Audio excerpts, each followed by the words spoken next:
está preso o único e agora, portanto, principal suspeito da execução do Gabriel, né? Se é que é o corpo dele mesmo que foi encontrado, tudo indica que sim. Isso tudo acontece graças ao brilhante trabalho da Polícia de Registro, que tem uma pequena equipe, mas que trabalhou, se dedicou nesse caso, como se fosse uma equipe composta por muitos agentes. O delegado está de parabéns. Vamos saber tudo de perto com a Grace Abdukeli. Grace, boa tarde. Oi, Bate, boa tarde. Tem um indício muito forte em relação ao corpo localizado no rio que estava com as mãos amarradas. O doutor encontrou uma blusa, está bem aqui próximo a gente, sem uma manga, falta um pedaço do tecido. E é importante a gente saber então com o doutor se bate a característica do tecido que estava no corpo com essa blusa, doutor. Ele foi encontrado amarrado com um tecido da cor vermelha e esta blusa estava sem a manga, com a manga recortada da cor vermelha. Vai ser submetido a exame pericial e confrontado para saber se é o mesmo tecido. Forte indício esse então? É um indício, é um vestígio que pode vir a se tornar um indício a partir do laudo pericial. A perícia vai apontar, como também, Bate, vai apontar se o sangue encontrado nessa blusa é do menino Gabriel, né, doutor? Sim, aparentemente se trata de mancha de sangue, vai passar por exames e também confronto de DNA.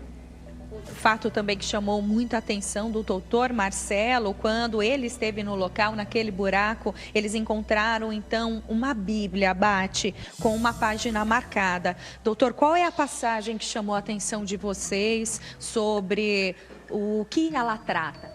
É um trecho da Bíblia que fala sobre sacrifício de seus filhos, né?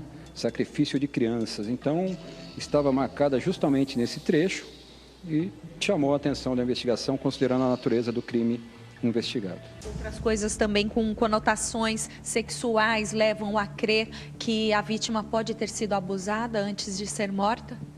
Nós dependemos do laudo pericial, mas acreditamos que existe uma grande possibilidade, infelizmente, disso ter acontecido, principalmente agora em razão do encontro desses objetos, e todos esses objetos, de livros de conotação sexual, roupas íntimas femininas, roupas de criança. Então, é uma possibilidade muito grande.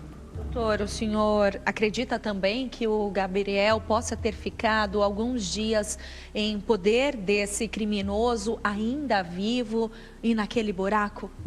Não descarto a possibilidade. Gabriel desapareceu no domingo, a família registrou o boletim de ocorrência apenas na segunda-feira, no final do dia, e as investigações na terça-feira pela manhã. Então, entre domingo e terça-feira, realmente isso pode ter acontecido. Porque foi terça-feira que começou a movimentação da polícia, da patrulha rural, polícia militar e também a polícia civil no local. Foi desde aí que a gente conseguiu acompanhar o caso, começou a acompanhar todo o trabalho da polícia militar e civil já na região. Foi então que os cães farejadores chegaram no local, né, doutor? Naquela terça-feira que começaram as buscas. Até então, todo esse trabalho foi feito, até agora, pessoas investigadas, algumas coisas confundiram a investigação e desviaram o foco até chegar nesse homem preso hoje, né, doutor? Exatamente. Durante as investigações, infelizmente, algumas pessoas mentiram por motivos não relacionados diretamente ao crime e, de certa forma, atrapalharam as investigações. Mas nós temos aqui o compromisso de prender o autor do crime, não qualquer pessoa, a qualquer custo. Então, toda a cautela e somente agora, com todos os indícios e provas, representamos pela prisão temporária do investigado, concordância do Ministério Público, decisão judicial. Então, uma providência muito bem pensada e com bastantes indícios. Foi necessário o silêncio nessas últimas horas? Vocês ficaram bem restritos, sem divulgar o que estava acontecendo para chegar nesse resultado?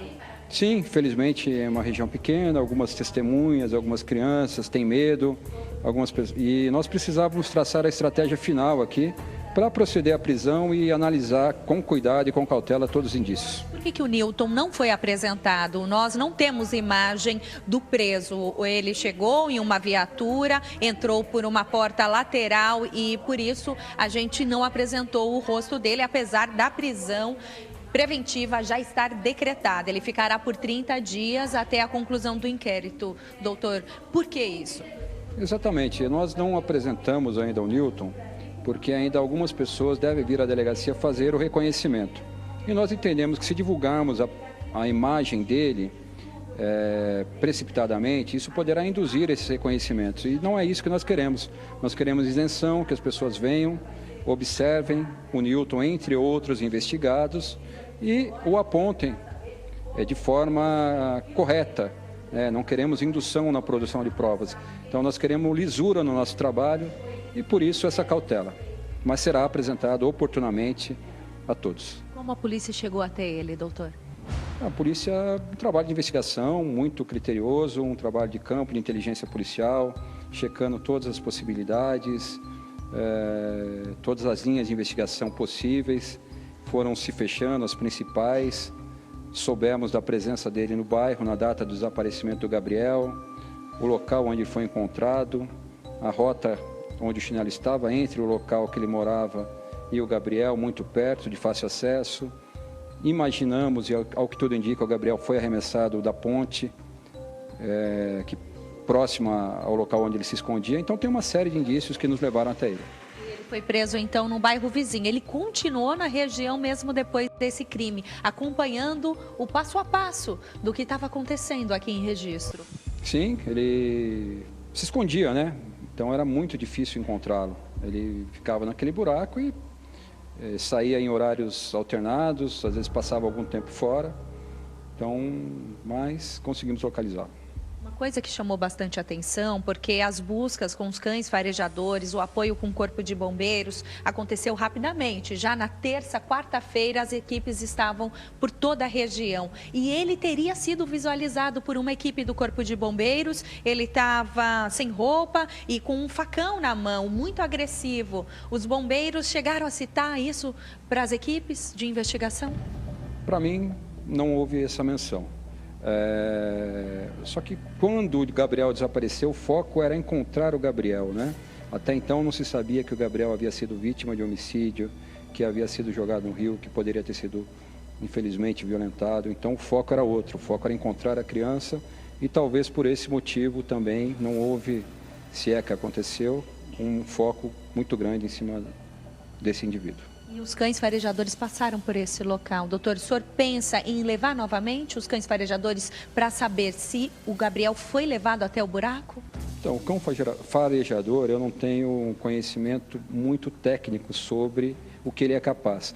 Eu imagino que pelos dias que já se passaram e pela mistura de odores naquele local, um local totalmente insalubre, eu acho difícil produzir essa prova com o cão farejador.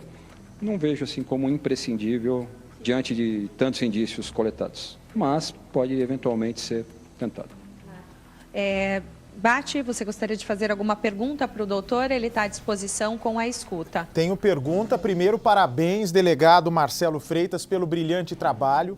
Pode fechar a câmera, por favor, no delegado. São Paulo se orgulha em ter profissionais dedicados, mesmo com estrutura escassa, que a gente sabe como funciona no interior de São Paulo. Vocês fizeram um trabalho como se fosse uma equipe muito grande. O que eu pergunto para o senhor primeiro, delegado, por favor, o nosso cinegrafista, se conseguir fechar a câmera lá, para eu olhar mais de perto para o nosso delegado, por gentileza. Delegado, o que esse suspeito, possível assassino do Gabriel, disse ao senhor? Ele confessa o crime? Contou como foram os últimos momentos do menino? O que ele disse? Boa tarde, muito obrigado aí pelas palavras. Ele não foi ouvido formalmente. Para a captura dele foram várias equipes, né? E a equipe chegou com o investigado nesse instante na delegacia. Então ele ainda não foi formalmente interrogado. Eu estou aqui apresentando as provas para a imprensa, né? Prestigiando aí o trabalho de vocês que acompanharam desde o início este caso. E, na sequência, já vou descer para ter o primeiro contato aqui com o Newton.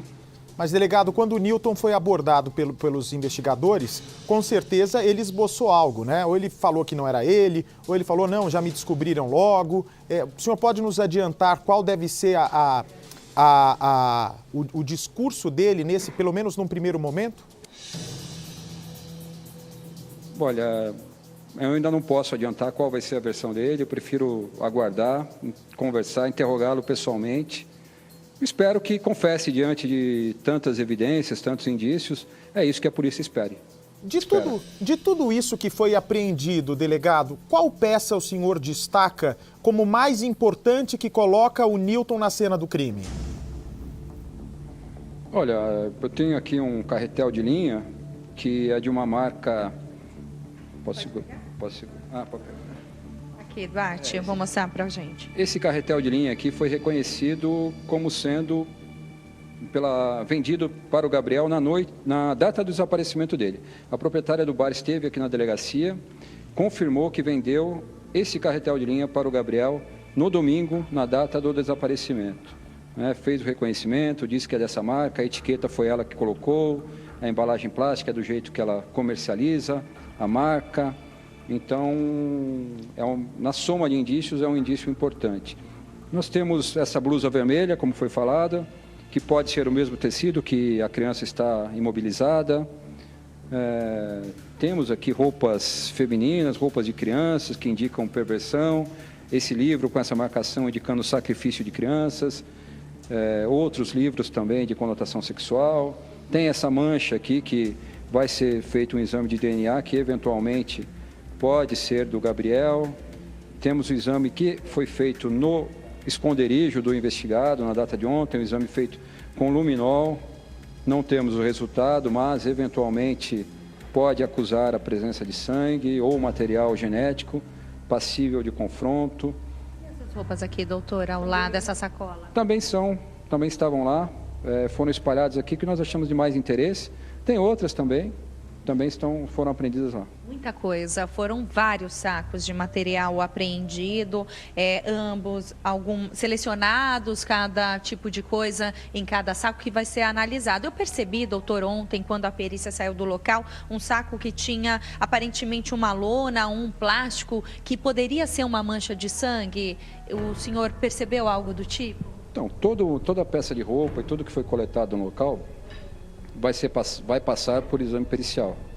Então, pode eventualmente também conter outras manchas de sangue em outras peças de roupa. Esse exame de DNA será feito nessa blusa para saber se é o sangue do menino Gabriel. O senhor já recebeu algum laudo inicial lá do IML de São Paulo que possa concluir se o corpo é realmente do menino? O laudo oficial ainda não foi apresentado. É um laudo, infelizmente, Gabriel não tinha RG, ele também não passava por dentista, então não foi possível o confronto da arcada dentária. E, então, seguindo o protocolo de identificação, que é a impressão digital, depois a arcada dentária, terceiro o DNA. Então, está sendo feito o DNA, e é um exame um pouco mais demorado, foi coletado o material da mãe e do pai, já está em São Paulo, está na mão do IML. Eu acredito que muito em breve deve estar pronto, está na mão de uma equipe muito competente do IML de São Paulo. Em breve devemos ter essa confirmação. Paty, então aqui na minha mão está a principal prova que a polícia conseguiu encontrar. O chinelo não foi localizado, o outro par, mas o carretel, o Gabriel, segundo a mãe, ele tinha comprado 2 carretéis. Um deles, segundo a vendedora, era laranja. Pessoas lá da região teriam encontrado esse carretel laranja encontrado e entregado para a família do menino. E ainda faltava esse outro. Então, essa comerciante veio aqui, como o doutor disse, e reconheceu. Então, não se tem dúvidas que se trata do carretel que o menino estava usando antes de perder a pipa e antes de desaparecer naquela situação. Aquela linha do trem onde estava o chinelinho dele fica exatamente no final da Rua da Família, antes de entrar na mata que rodeia todo aquele bairro, o bairro Vila Ouro. E seguindo pelo trilho, chega-se, então, naquele ponto onde o buraco existe, onde foram encontrados tudo isso. O delegado fez uma revelação que chocou a todos nós aqui no estúdio, vem para mim, por favor, de que o Gabrielzinho teria sido morto e arremessado da ponte. Quando o senhor diz que ele foi arremessado da ponte, é uma ponte, é um viaduto, delegado? Ele foi morto... O senhor acha que ele foi já morto antes de ser jogado da ponte? Ou ele foi jogado amarrado nesse rio e acabou morrendo depois por afogamento? Como é que o senhor conclui que houve esse arremesso da criança da ponte? Olha, isso pela posição, pelo local que ele foi encontrado no rio, pelo local do endereço do investigado, que é sob a ponte que corta o rio Ribeira, conversa com pescadores e frequentadores ali do rio, seguindo o sentido provável, né? Então, um estudo feito realmente indica aproximadamente onde poderia ter sido arremessado o corpo, que é próximo à residência desse investigado. Nós estivemos nesse local, Bate. E é difícil, né, um maníaco como esse, com roupas de crianças, roupas sensuais de mulheres, ter feito apenas uma vítima. Infelizmente, delegado, né, pelo que a gente percebe, esse tipo de psicopata, esse tipo de preso, ele tem um histórico maior e que agora com a prisão o senhor pode, não sei se há outros casos de desaparecidos sem esclarecimento final aí na região, mas eu acho que o senhor pode ter chegado a uma pessoa que tem tudo para esclarecer outros crimes, viu, delegado? Não sei qual que é a opinião do senhor nesse caso. Compartilho da mesma opinião e vamos investigar a eventual participação dele em outros crimes, não só no município de Registro, como em toda a região. Delegado, não tenho como agradecer. Ele possui 30 anos. Não tenho como agradecer a gentileza da sua entrevista. Eu sei que o senhor vai entrar agora num longo depoimento. Nossa repórter vai permanecer na delegacia. Assim que o senhor conversar com o preso, interrogar oficialmente o preso, gostaria que o senhor pelo menos passasse a informação, se ele confessou, se não confessou, e assim que possível mostrar o rosto dele, porque mostrando o rosto desse suspeito, eu acho que a gente pode ajudá-lo, inclusive, a chegar até outras possíveis vítimas. Parabéns pelo trabalho da Polícia de Registro. O Estado de São Paulo, o Brasil, se orgulha por ter você. Está ouvindo, delegado? Tá bom, muito obrigado. Boa tarde a todos. Boa tarde, delegado. Bom, né, lidar com o delegado tranquilo, né, foi no trabalho dele, ouvindo, com calma, tinha dúvida, ouvia de novo, sem fazer alarde. É o tipo de profissional que São Paulo merece mesmo. Muito bem, assim que terminar o depoimento, eu volto com a Grace e vamos ver se o delegado realmente vai apresentar esse sujeito logo após o depoimento, que pode terminar a qualquer momento. A Grace está lá, não sei se a Grace consegue apontar se está perto a sala onde esse homem vai ser ouvido, ou aliás, já está sendo ouvido. Pode falar, meu amor, pode falar, Grace. Bate, o doutor, ele saiu aqui da sala e ele já está voltando. Então, a gente vai conseguir falar com ele 2 minutinhos, porque ele estava explicando, porque ele vai ouvir o Newton mais de uma vez. Esse depoimento é muito longo, então, por isso, ele ainda não sabe o momento certo de apresentar esse preso. Então, claro que a expectativa do Brasil inteiro é muito grande, todo mundo quer ver a cara dele. Nós que acompanhamos esse trabalho durante essas 3 semanas, estamos muito curiosos, como acredito todos os nossos telespectadores. E como a gente disse, é importante mesmo mostrá-lo para que alguém possa até identificá-lo, talvez outros crimes que ele possa ter praticado. O doutor Marcelo está se aproximando então, ele teve alguns momentos aqui no lado de fora e ele vai ouvir ainda o Newton, doutor? Sim, vamos ouvi-lo formalmente, proceder ao interrogatório. Ainda ele não falou nada, o senhor tem a previsão de apresentar ele, porque todos esperam muito, doutor, esse momento. Sim, vamos apresentar o mais rápido possível. Ele está conversando com os investigadores nesse momento, vai ser conduzido ao cartório, na minha presença da escrivã de polícia, e vamos proceder aos outros reconhecimentos e será apresentado. Ele não nega totalmente que teve contato com o menino Gabriel naquele dia, doutor? Apresenta uma versão desconexa, segundo os investigadores. Vamos ver a versão oficial dele. Ele teria dito inicialmente que o menino caiu, então ele teria visto. Teria relatado de maneira informal ao investigador que a criança teria pulado da ponte. Então, vamos averiguar formalmente o que ele vai nos dizer. Procede essa informação, até porque o menino estava amarrado, o que aponta claramente que não foi um acidente. Então, por isso, o trabalho das equipes continuam, ele está sendo ouvido por investigadores, o doutor também fala um pouquinho, mas ainda oficialmente o depoimento dele não foi concluído. Não, formalmente ainda não foi interrogado. É um processo, inicialmente uma entrevista informal, é um processo demorado, né? Não é chegar na delegacia ser interrogado imediatamente. Então ele é entrevistado, confrontado com algumas provas, até que finalmente é interrogado. O Uma coisa que chama atenção também, Bate, o doutor já conseguiu que pelo menos 2 pessoas confirmassem, o identificassem. Ele foi visto lá na região naquele domingo, dia 11 de agosto, Dia dos Pais. O bairro Vila Ouro estava com muita gente diferente, mas as características desse homem chamaram muita atenção. Então, ele realmente foi visto perto do Gabriel, lá no local onde o Gabriel estava pela última vez. Por volta das 7 horas da noite, doutor, esse homem estava lá, perto da igreja? Segundo 2 testemunhas, estaria lá, no bairro, próximo ao Gabriel. Aquela luva seria característica? Uma pessoa que foi ouvida disse que viu um indivíduo com uma luva. No local onde ele residia tinha a luva, razão pela qual também foi apreendida, porque coincide com o relato da testemunha. Essa pessoa será chamada novamente para tentar identificar? Sim, será chamada, é um reconhecimento difícil de uma luva à distância, talvez a pessoa não possa precisar se é essa luva ou aquela, mas é uma luva e a luva está aí, está apreendida. A característica que chama a atenção é que os dedos ficam de fora, então talvez até de longe essa pessoa vai poder perceber isso. Esperamos que a testemunha tenha atentado a esse detalhe, né? Um detalhe que às vezes passa despercebido, se ela notou e nos relatar, será importante. A mãe também será chamada, o senhor vai esperar um pouco para que ela possa absorver tudo isso que está acontecendo, porque ela tinha muita esperança de encontrar o Gabriel com vida, mesmo com a localização do corpo. Sim, chamaremos novamente os familiares, mas nesse momento nós estamos preservando de um contato direto aqui com o investigado, respeitando a dor, os sentimentos familiares. Hoje o dia será destinado aos procedimentos com relação ao investigado. Alguma pergunta, Bate? O doutor está com a escuta. Tenho sim. Doutor, doutor Marcelo, esse homem tem passagem pela polícia? Se tiver, por qual crime? Ele registra uma passagem por uma lesão corporal apenas, um delito leve, uma lesão corporal leve, não tem outras passagens.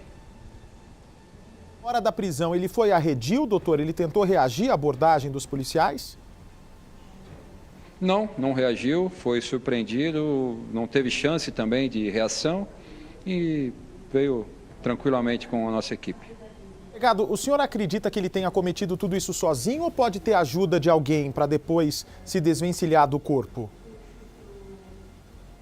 Não descartamos nenhuma possibilidade, né? O inquérito não está concluído, mas a linha principal leva a que ele seja o único autor. Acreditamos que morava sozinho, costumava andar pelo bairro sozinho, acreditamos que tenha atraído a criança com pipa, com linha, com estilingue que foi apreendido, coisas de criança. Então, acreditamos que ele estivesse sozinho. Isso me lembra, né, desde o início, quando eu ouvi essa história de Andarilho, aquele filme, o Denis o Pimentinha, né? Aquele filme antigo. Tem um andarilho também, que ficava em volta da casa do Denis e atraía, né, as pessoas, né? Ele tinha uma bicicletinha e levou exatamente no local como esse, né? Impressionante, com uma ponte, e ali ele amarrava o Denis. Daí é um filme de comédia, né? Mas me bateu na hora, porque eu assisti esse filme de novo há pouco tempo. É impressionante como esse tipo de maníaco, esse tipo de maluco não existe só na ficção. Agora, ô delegado, me diga uma outra coisa. Nós acompanhamos para e passo, né, todo o trabalho de vocês. Primeiro, uma suspeita que recaiu, né? É básico da polícia investigar o seio familiar. Algumas contradições que, não, como o senhor disse, não foram propositais, não foram mentiras contadas para atrapalhar a investigação. Mas é que, pela memória, né, talvez alguém podia ter bebido um pouco numa noite, ou então não estava com relógio, começa a falar horários aproximados, e aí há uma contradição que a polícia apura com calma e descartou, portanto, a mãe e o padrasto. Depois disso, o senhor teve uma suspeita também de um tio do menino, né, que estaria preso, que tinha uma rixa com a família. Apareceu também o homem que tentou abusar sexualmente de uma menina aí em registro, está preso e foi investigado também por uma possível participação no Gabriel. Há quantos dias, né, uma curiosidade mesmo de bastidor dessa história, há quantos dias o senhor começou a focar mais sobre o Andarilho? Durante a investigação tivemos algumas linhas de investigação, né? Inicialmente sem o encontro da criança, a investigação se torna mais ampla, mais complexa, mais difícil. Mas com relação à família, O padrasto mentiu muito em seus depoimentos, estava com uma criança no veículo, não quis nos relatar, somente pela terceira vez confirmou esse fato, após ser exibida a foto. Então, levou a polícia, de fato, a ouvi-lo mais de uma vez, em razão das mentiras que ele mesmo contou. O horário que saiu não coincidia, erros que podem acontecer, mas com relação à omissão da criança, foi uma mentira intencional e que atrapalhou a investigação, tirou um pouco o foco do nosso trabalho, embora ele não tenha sido a única linha desde o início.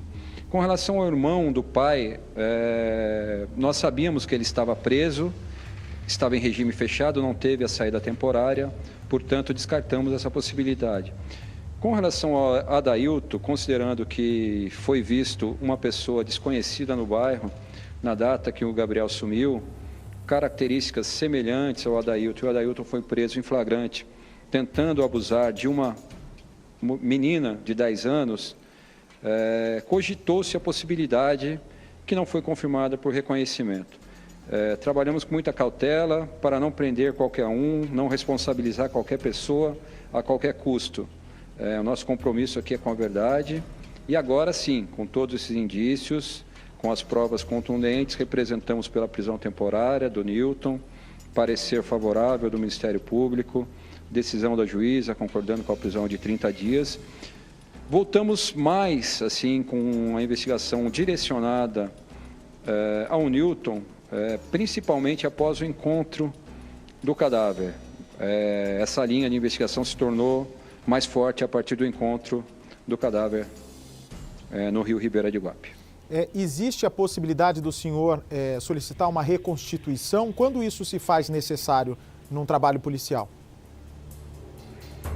Na Constituição existe essa possibilidade, sempre que houver necessidade de se comprovar que o crime aconteceu de determinada maneira, ela pode ser solicitada à equipe de perícias de criminalística e, quando obtivermos todos os laudos, todas as versões, poderemos sim solicitar essa reconstituição.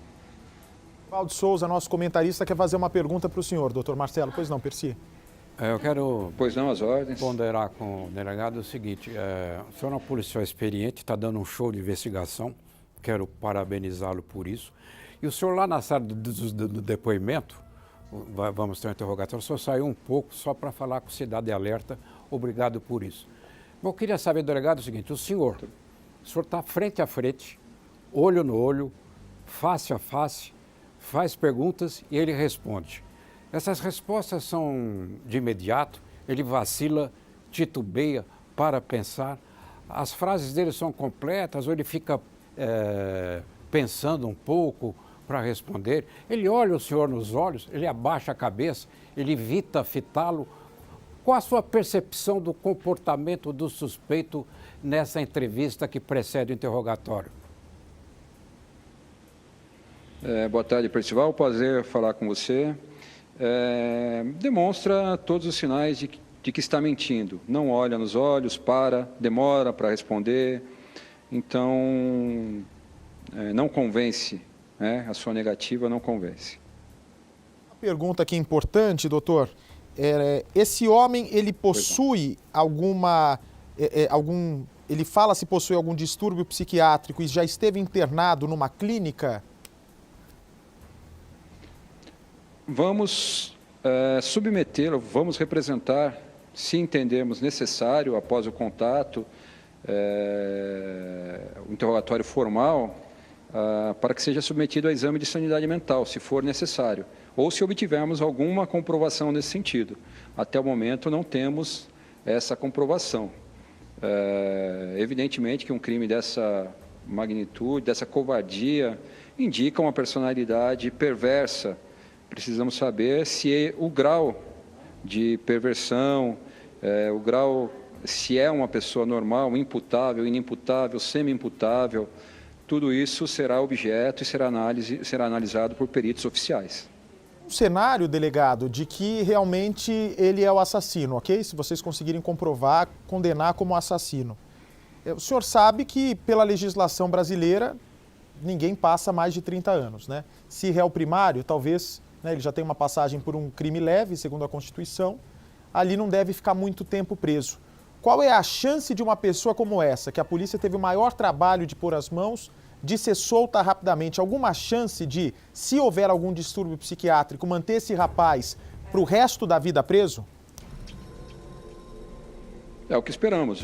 Acredito que, se eventualmente ele possuir algum distúrbio, que seja aplicada então a medida de segurança e que ele permaneça recolhido para sempre, né? Um sujeito que pratica um crime covarde contra uma criança que chocou a todos nós, chocou o país, não deve ficar em liberdade. Então, o que a polícia espera, o que a justiça espera e o que a comunidade, a população espera é que ele seja recolhido, seja separado, permaneça preso, seja numa cadeia pública, numa penitenciária, ou seja num hospital psiquiátrico, mas que ele não conviva com a população de bem, a população ordeira. É isso que nós esperamos. Perfeito, delegado, muito obrigado. Parabéns mais uma vez aí pelo seu trabalho, de todos os seus agentes. Alguma equipe especial, delegado, que cuidou desse caso com o senhor? Quer destacar algum nome ou é a delegacia toda? Eu gostaria, se possível, aqui a Delegacia de Investigações Gerais de Registro, nós acompanhamos a investigação desde o início, presidimos os trabalhos, mas eu gostaria de fazer um elogio aqui a toda a Polícia Militar, à Polícia Ambiental, ao Corpo de Bombeiros, ao Helicóptero Águia da Polícia Militar, a todas as forças de segurança que se empenharam muito desde o início para localizar o Gabriel.